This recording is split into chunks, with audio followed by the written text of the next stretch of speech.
एक बार फिर से आपका अपना चैनल अमरजीत एजुकेशनल में मैं आप लोगों का स्वागत करता हूं।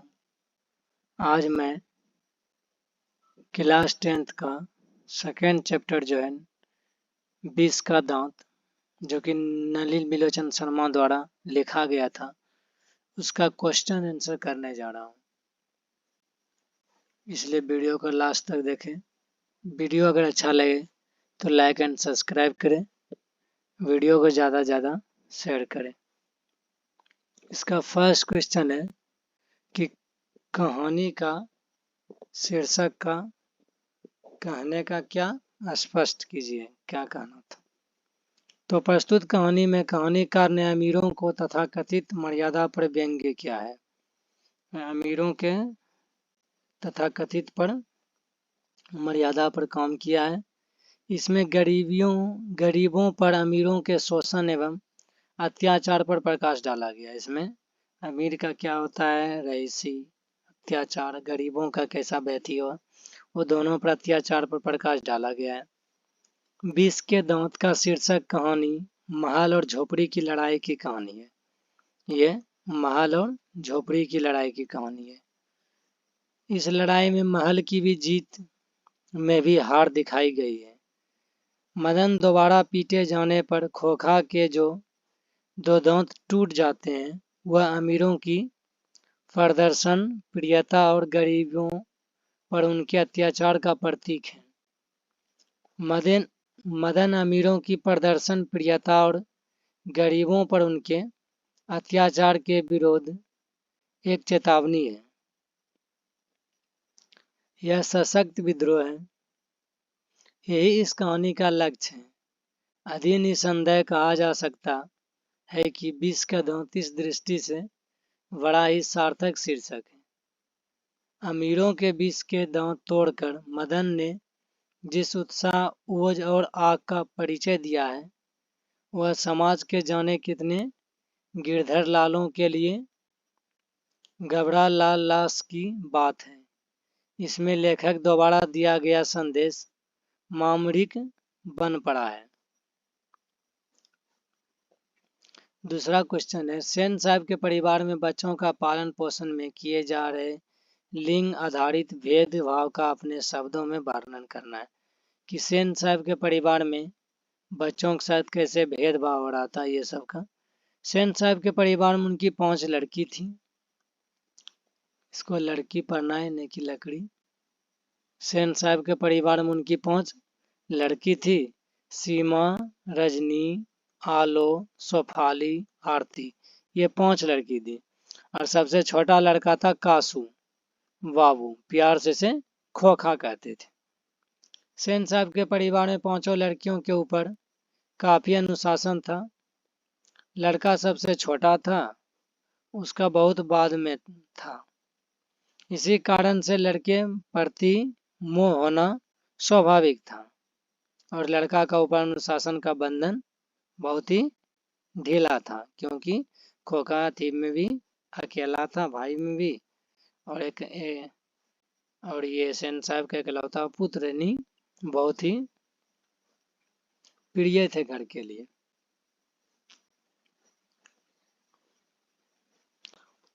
तीसरा क्वेश्चन है, खोखा किन मामलों में अपवाद था।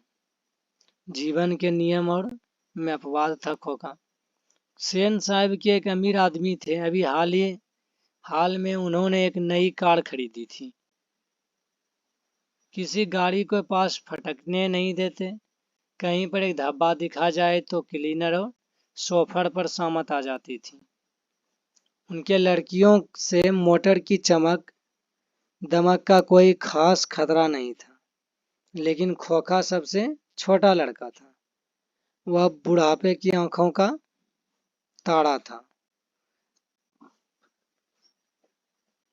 इसलिए मिसेज सेन ने उसे काफी छूट दे रखी थी। दरअसल बात यह थी कि खोखा का आविर्भाव तब हुआ था जब उसकी कोई उम्मीद दोनों को बाकी नहीं रह गई थी। खोखा जीवन के नियम का जैसे अपवाद था, खोखा जीवन के नियम में अपवाद था, इसलिए यह भी स्वाभाविक था कि वह घर के नियमों का भी अपवाद था। इसलिए मोटर को कोई भी खतरा था तो केवल खोखा से ही। घर में मोटर संबंधित नियम हो, अन्याय मामले के उसके लिए सिद्धांत बदल जाते थे। अगला है सेन दंपति खोखा में कैसी संभावनाएं देखते थे और उन संभावनाओं के लिए उन्होंने कैसी शिक्षा तय की थी। सेन दंपति खोखा के बारे में क्या क्या सोचा था। तो सेन दंपति जो कि सेन साहब थे, वो खोखा में अपने पिता की तरह इंजीनियर बनने की पूरी संभावना देखे थे। उसे खोखा को सेन साहब इंजीनियर बनाना चाहते थे। उन्होंने उसके शिक्षा के लिए कारखाने से बढ़ई मिस्त्री घर पर आकर 1-2 घंटे तक उसके साथ कुछ ठोक ठाक किया करे। इससे बच्चे की उंगलियां अभी से औजारों से वाकिफ हो जाए। यही संभावना देखते थे उसकी शिक्षा व्यवस्था में। किसके? तो खोखा के, जिसका नाम कासू भी था। 5 नंबर क्वेश्चन है सब प्रसंग को व्याख्या करना। लड़कियां क्या है? कठपुतलियां, और उनके माता पिता को इस बात पर गर्व है। तो व्याख्या है कि नलिनी बिलोचन शर्मा द्वारा लिखित 20 के दांत शीर्षक कहानी से ली गई है। यह संदर्भ सेन परिवार में पाली पोसी जाने वाली लड़कियों की चारित्रिक विशेषताओं से जुड़ा हुआ है। सेन परिवार मध्यम वर्गीय परिवार है जहाँ की जीवन शैली कृत्रिमताओं से भरी हुई है।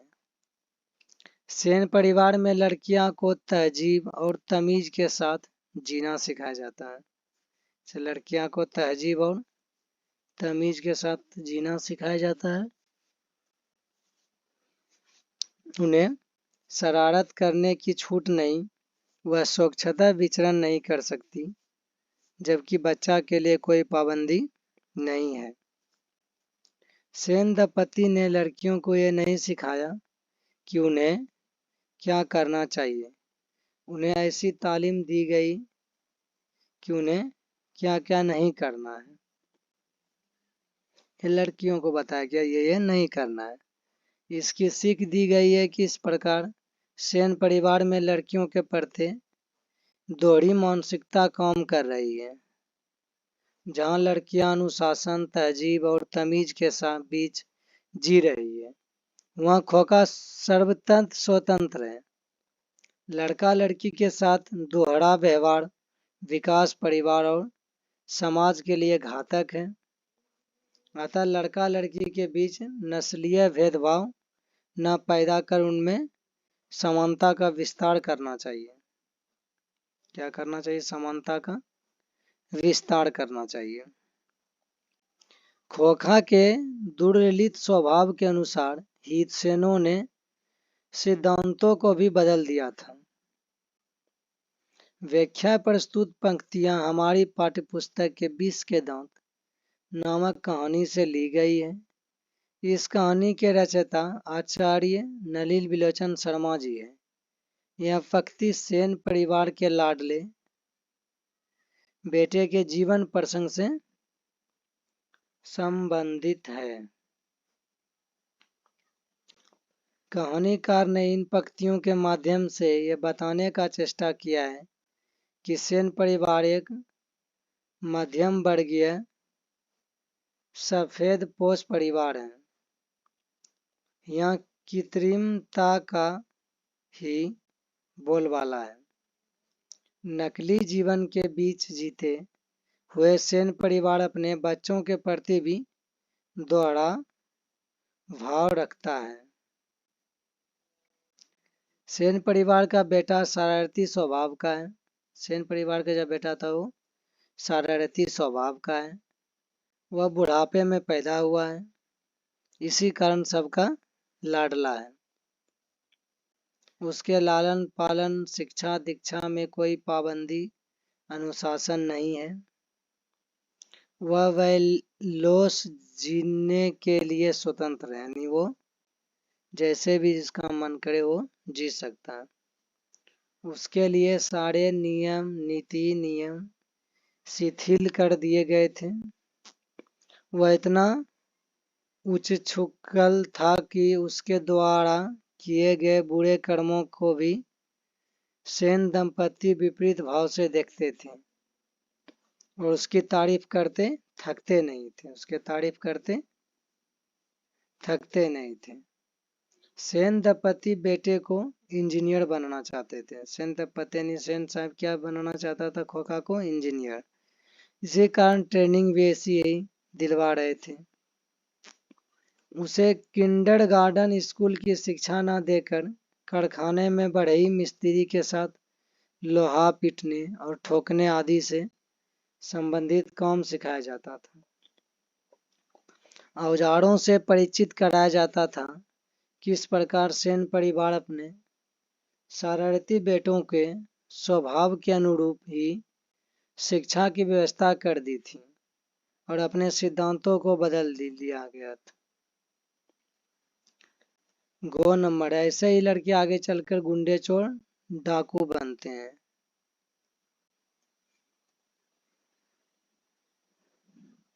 ये रचयिता नलिनी बिलोचन शर्मा है।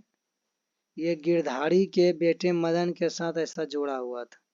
एक बार की बात है, सेन साहब की गाड़ी के पास मदन खड़ा होकर गाड़ी को छू रहा था। जब शोफर ने उसे ऐसा करने से मना किया, यानी सेन साहब के ड्राइवर ने उसे ऐसा करने से मना किया, तो शोफर को मारने दौड़ा, लेकिन गिरधारी की पत्नी ने बेटे को संभाल लिया। ड्राइवर ने मदन को धक्के देकर नीचे गिरा दिया था, जिससे मदन का घुटना फूट गया। शरारत की चर्चा ड्राइवर ने सेन साहब से की थी। इस बात पर सेन साहब काफी क्रोधित हुए थे, यानी गुस्सा में आ गए थे। गिरधारी अपनी फैक्ट्री से बुलवाकर डांटते हुए कहा था कि देखो गिरधारी, आजकल मदन बहुत शौक हो गया है। मैं तो तुम्हारी भलाई चाहता हूँ। गाड़ी गंदा करने से मना करने पर वह ड्राइवर को मारने दौड़ पड़ा था और मेरे सामने भी वो डरने के बदले ड्राइवर की ओर मारने के लिए झपटता रहा। देखो ये लक्षण अच्छा नहीं है और ऐसे रहा तो ऐसे ही लड़के आगे चलकर गुंडे चोर डाकू बनते। ये किसने कहा?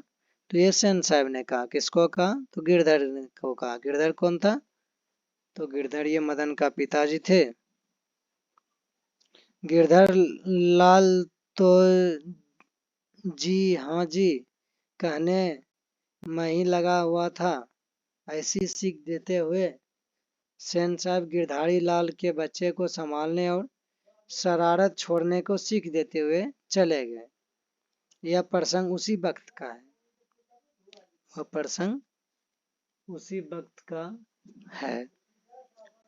इन पंक्तियों में सेन के चरित्र के दोगलेपन की झलक साफ साफ दिखती है। एक तरफ अपने अनुशासनहीन बेटों को इंजीनियर बनाने का सपना पालने वाला सेन को उसकी बुराई नजर नहीं आती, यानी जो भी करता था खोखा सब सही करता था, उसमें कोई बुराई नहीं मानता था सेन साहब।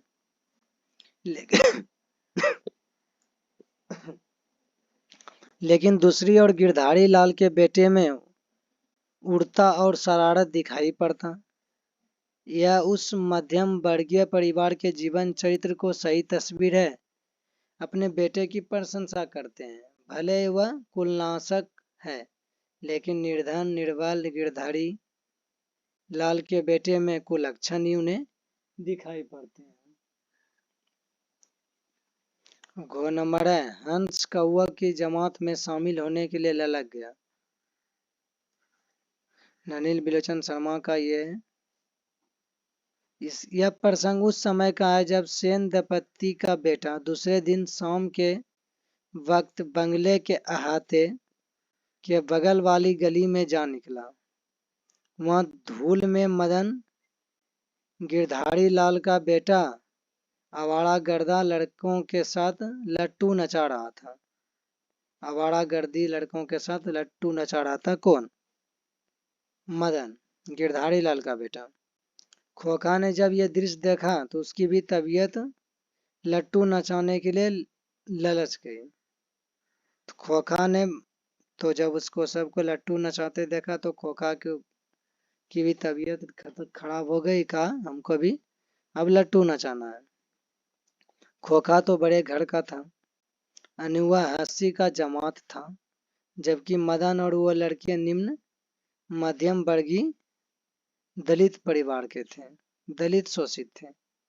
इन्हें कौओं से संबंधित किया गया। इसी सामाजिक भेदभाव के कारण कहा गया कि हंस कौओं की जमात में शामिल होने के लिए ललक गया। हंस कौवे की जमानत में ललक, यानी कहने का भाव यह है कि खोखा जो अमीर सेन परिवार का वंशज है, खोखा क्या था? अमीर परिवार का वंशज, गरीबों के खेल में शामिल होकर खेलने के लिए ललक गया। किंतु यह संभव न हो सका क्योंकि पहले दिन उसके पिता ने उसे और उसकी मां के साथ पिता का भी प्रताड़ित किया गया था। उसने अपने अपमान को याद कर छूटते ही खोखा से कहा, अबे भाग जा यहाँ से, बड़ा आया लट्टू खेलने वाला, बड़ा आया है लट्टू खेलने वाला, यहाँ तेरा लट्टू नहीं है, जा जा अपने बाबा के मोटर में बैठ। ये मदन कहा कि यहाँ तुम्हारा लट्टू नहीं है, तू जा और अपने बाबा के मोटर में बैठ। इस पंक्तियों में कहानीकार सामाजिक व समानता, भेदभाव, गैर बराबरी के दर्शनता को चाहता है। अब सेन साहब के और उनके मित्रों के बीच क्या बातचीत हुई और पत्रकार मित्र ने उन्हें किस तरह का उत्तर दिया। तो एक दिन का वाक्य है कि ड्राइंग रूम में सेन साहब के कुछ दोस्त बैठे गपशप कर रहे थे। उनमें एक साहब साधारण हैसियत के अखबार निवस थे और सेन के दूर के रिश्तेदार भी थे।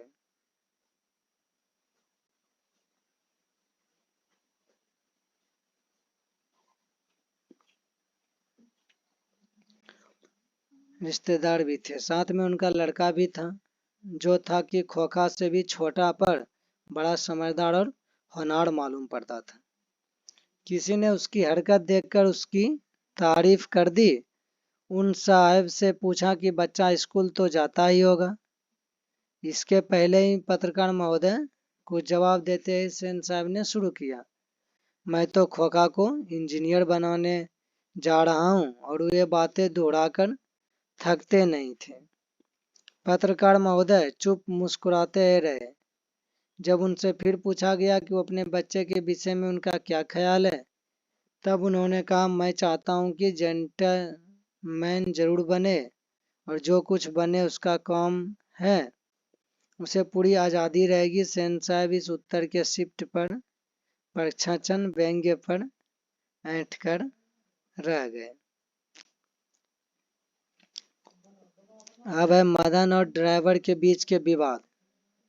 कहानी में क्या बताना चाहता है? जो मदन और ड्राइवर के बीच में जो विवाद हुआ था, कहानी का ड्राइवर के रूप में सामंती मानसिकता को दिखाया है।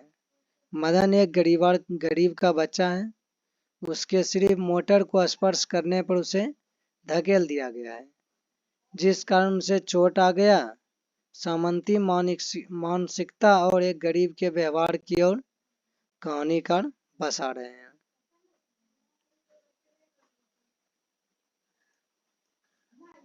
सात नंबर क्वेश्चन है, इसका आंसर।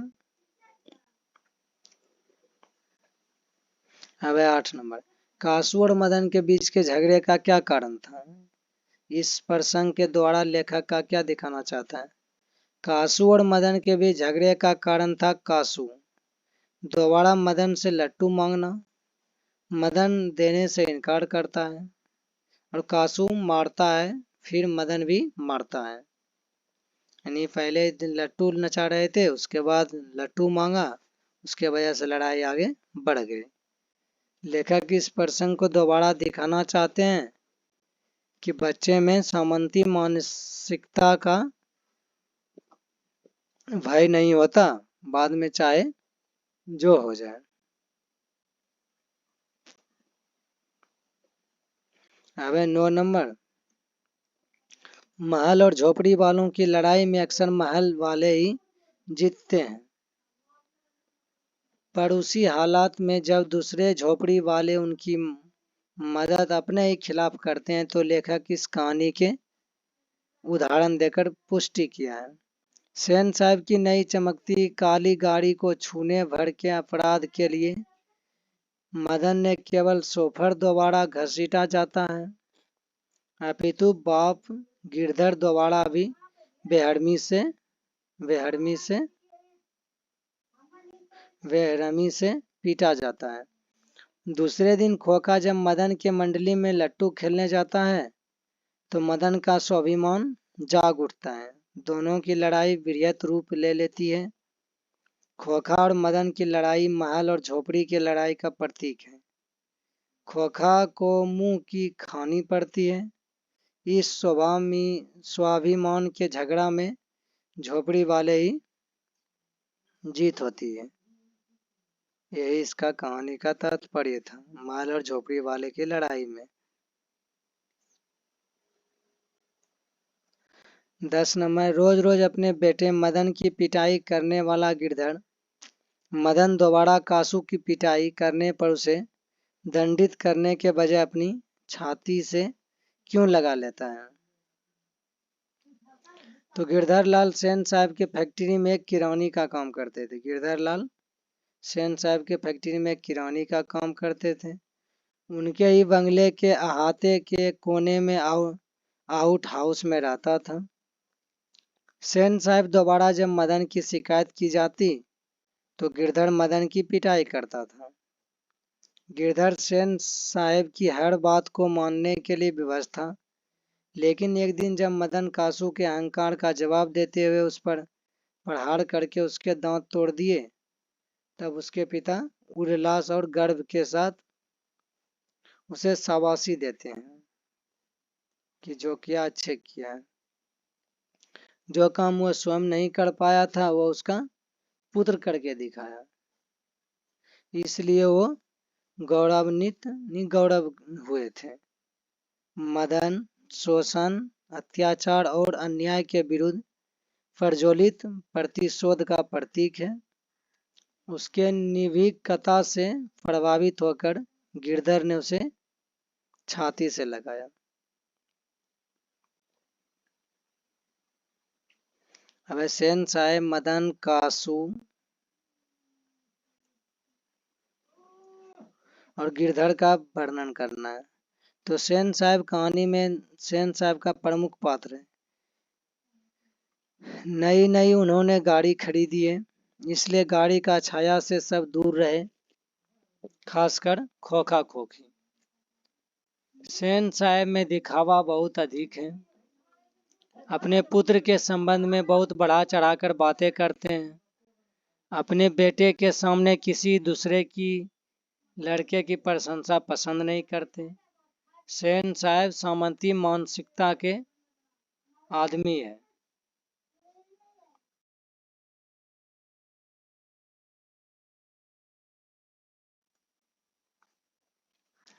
अब है मदन के बारे में।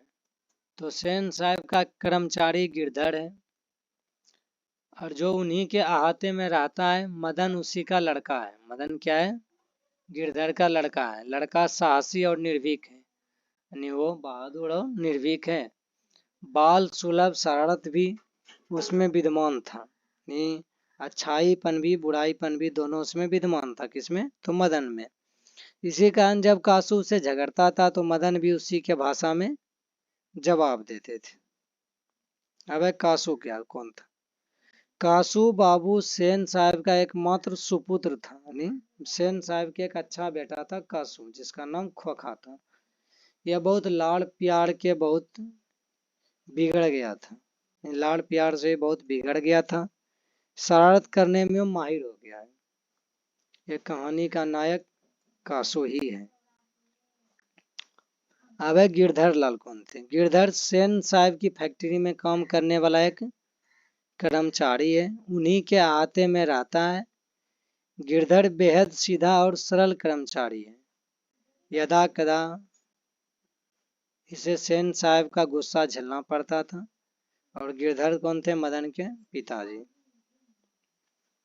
अब है 12 नंबर क्वेश्चन कि आपकी दृष्टि में कहानी का नायक कौन है?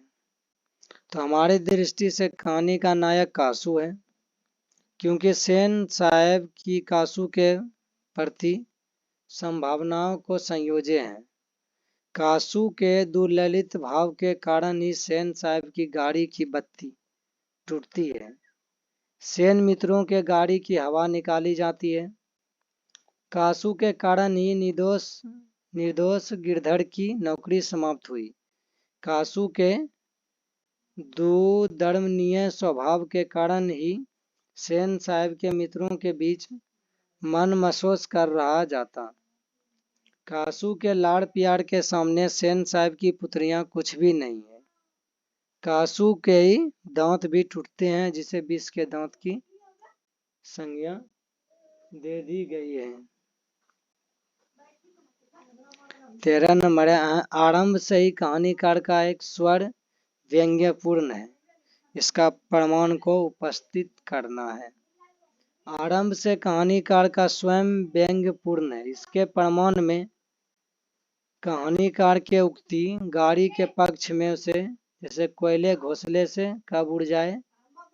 सेन साहब की पुत्रियों के प्रति व्यंग्यपूर्ण उक्ति में कहानीकार ने कहा, वह एक ऐसी मुस्कुराहट अपने होठों पर ला जा सकती है कि सोसाइटी की तारिकाएं भी उनसे कुछ सीखना चाहे तो सीख ले। कहानी में वहां भी कहानीकार ने व्यंग्य किया कि कासू मदन के जमात में लट्टू नचाने का जा पहुंचता है। उस समय कहानीकार की युक्ति हंस कौवे की जमात में शामिल होने के लिए ललक गया है।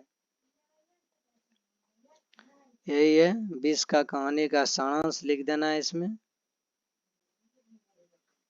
एक साहित्यकार के रूप में नलिन विलोचन शर्मा के महत्व के बारे में अपने शिक्षक से जानकारी लेना है। नलिन विलोचन शर्मा एक महान साहित्यकार है। वह हिंदी साहित्य में आलोचक और प्रवर्तक के रूप में स्थान प्राप्त किया है। साहित्य क्षेत्र में दृष्टिकोण, साहित्य का इतिहास, दर्शन, मानदंड, आलोचनात्मक ग्रंथों में साहित्य तत्व और आलोचना, कहानी में विष के दांत आदि 17 कहानियों का कहानी संग्रह है। हिंदी उपन्यास का प्रेमचंद्र, सदल मिश्र ग्रंथावली, अयोध्या प्रसाद खत्री, स्मारक ग्रंथ, संत परंपरा और साहित्य है। नकेन के प्रबंध और नकेन के 2 इत्यादि अनेक ग्रंथों से हिंदी साहित्य के भंडार को भरने का काम किया है। अपने शिक्षक की मदद से लेखक के पिता की रचनाओं का सूची तैयार करना है। इसको स्वयं कर लेना है। भाषा की बात है, कहानी से मुहावरे को चुनकर उसका अर्थ निकालना है। आंखों का तारा, वो अपने पिता का आंखों का तारा यानी बहुत प्यारा होना। आंख का तारा यानी बहुत प्यारा होना, वो अपने आंखों का पिता का तारा है। खाल उधेरना, श्याम ने मदन का खाल उधेर लिया। कौवे की तरह चिल्लाना, वर्ग में बच्चों भी कभी कभी कौवे की तरह चिल्लाने लगते हैं। हंस का कौवों की जमात में शामिल होना, यह हुआ था कासू मदन के साथ लट्टू नचाना चाहता है, मानो हंस कौवों की जमात में शामिल होना चाहता है। आब ताब ना देखना, यानी वह आब ना ताक देखा, नदी में कूद गया। तित्तर बित्तर होना, पुलिस आते ही लोग तित्तर बित्तर हो गए। माड़ा माड़ा फिरना, यानी नौकरी के लिए युवक लोग मारे मारे फिरते हैं। हक्का बक्का होना, यानी रमेश को देखकर सोहन हक्का बक्का हो गया। कहानी से विदेश सहज शब्द चुने, उनका स्रोत निर्देश करना है। नाज यानी उर्दू, तहजीब उर्दी, सोफर उर्दू, सामत उर्दू, तागिद उर्दू, सोसाइटी एक अंग्रेजी शब्द है, ट्रेड अंग्रेजी शब्द है, फरमाना उर्दू है, फिजूल उर्दू है, वाकिफ उर्दू है। कहानी से 5 मिर्च वाक को चुनना है कि सेन साहब की नई मोटर कार बंगले के सामने बरसाती में खड़ी है। काली चमकती हुई स्टीमर एंड जैसे कोयले घोंसले में कब उड़ जाए। दूसरा है सेन साहब को इस कार पर नाज है। बिल्कुल नहीं, मॉडल 7,500 में आई है। लड़कियां तो पांचों बड़ी सुशील है, 5 ठहरी और 100 भी लड़कियां तहजीब और तमीज की जीती जागती मूर्त ही है। वह दौड़ती और खेलती भी है, लेकिन सिर्फ शाम के वक्त, और चूंकि उन्हें सिखाया गया है कि यह बातें उनकी सेहत के लिए जरूरी है। वैसे मुस्कुराहट अपने होठों पर ला सकती है कि सोसाइटी की तारिकाएं भी उनसे कुछ सीखना चाहे तो सीख ले, पर उन्हें खिलखिलाकर किलकारी मारते हुए किसी ने सुना नहीं। अब है वाक भेद को स्पष्ट करना है। इसके पहले कि पत्रकार महोदय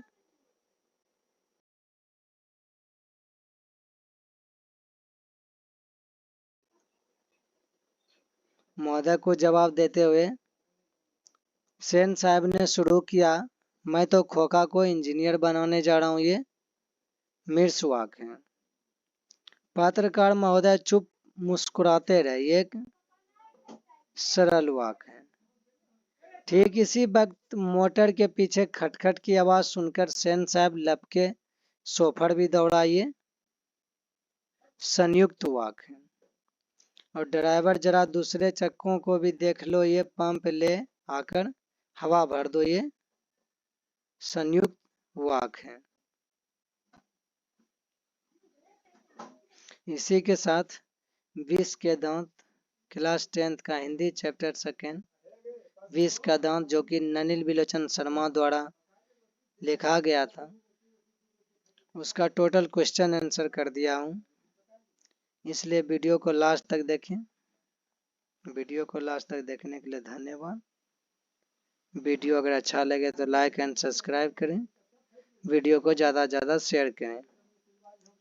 मिलूंगा अगला वीडियो में, तब तक के लिए जय हिंद, जय भारत।